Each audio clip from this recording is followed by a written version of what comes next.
আসসালামু আলাইকুম। আজকে অনেক দিন পর আবার একটা ব্লগ করতেছি। ব্লগ করতে পারি না, সময় কম। তো আজকে 9 রোজা না, আর সময় 10 10 রোজা। আজকে ভাবতেছি অনেক কিছু রান্না করব, একটা ব্লগ বানাই। আমার মানে রোজা 9 রোজার মধ্যে 2-3 দিন মনে হয় ইফতারি বানাইছিলাম না। তা আজকে ইফতারি বানাবো। মাংস তো রান্না প্রতিদিনই করি, তা আজকে একটু গরুর মাংস স্পেশালভাবে রান্না করতেছি। আমার জামাই প্রায় 15 দিন পরে আজকে আসবো, তো এই জন্য জামাইয়ের জন্য আজকে রান্না করতেছি। গরুর মাংস ভুনা করবো আর ইফতারি বানাবো। এই যে সকালে উঠতেই আমার বাগনি সব কিছু রেডি করছে। মানে গরুর মাংস আগে কালকে খুলে রাখছিলাম, তো এটা কাটাকাটি করছে।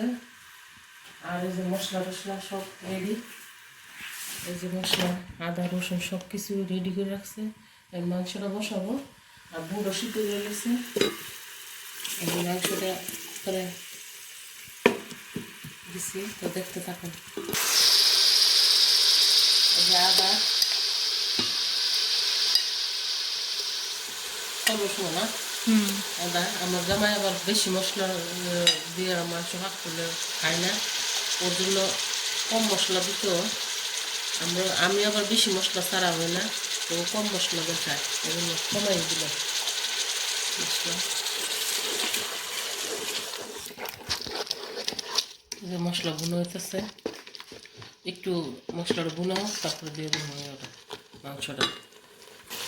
আর মাংসটা দিয়ে দিই। মাংসটা আমার বাবু সুন্দর করে ধুয়ে একদম জাকনের মধ্যে রেখে দিছে, সুন্দর পানি নেই, একদম শুকনো। আর ভুনো নেই, বেশি পানি উঠতো না, সুন্দর করে মশলাটা একদম ভালো লাগে। মাংসটা সুন্দর না সময় সিনার হোক।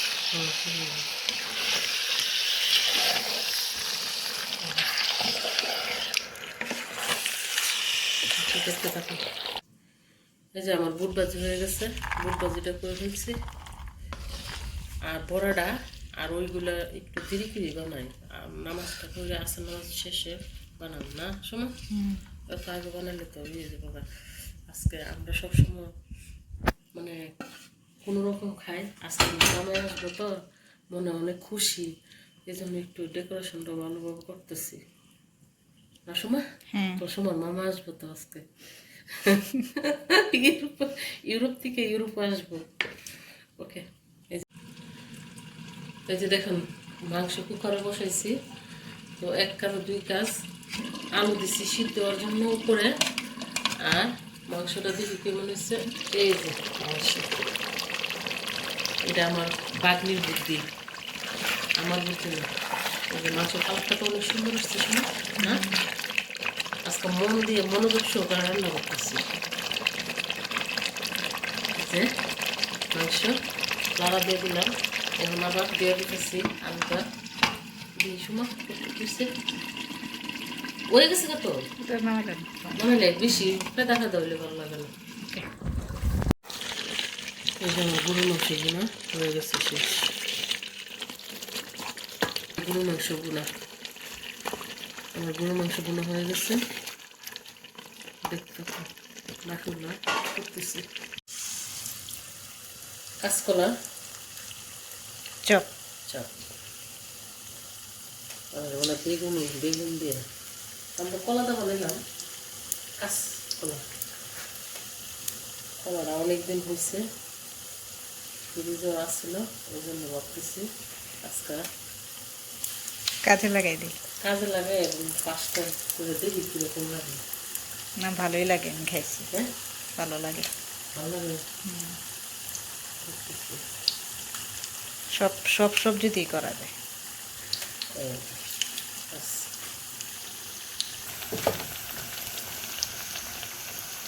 বেগুনি দুই দিকে হোক সময় বিভিন্ন বানাইলে স্যার তিনটে আছে তিনটের সাথে আরেকটা দিয়ে দিই হ্যাঁ দো সাথে আলুর সাথে দিয়ে দিতেছি চল্লিশ দিনে খাইলে ভর্তি আছে না হয় ভালো ভালো লাগে বাচ্চারা রোজা রাখে এগুলা খেয়ে ভাত খেতে চায় না।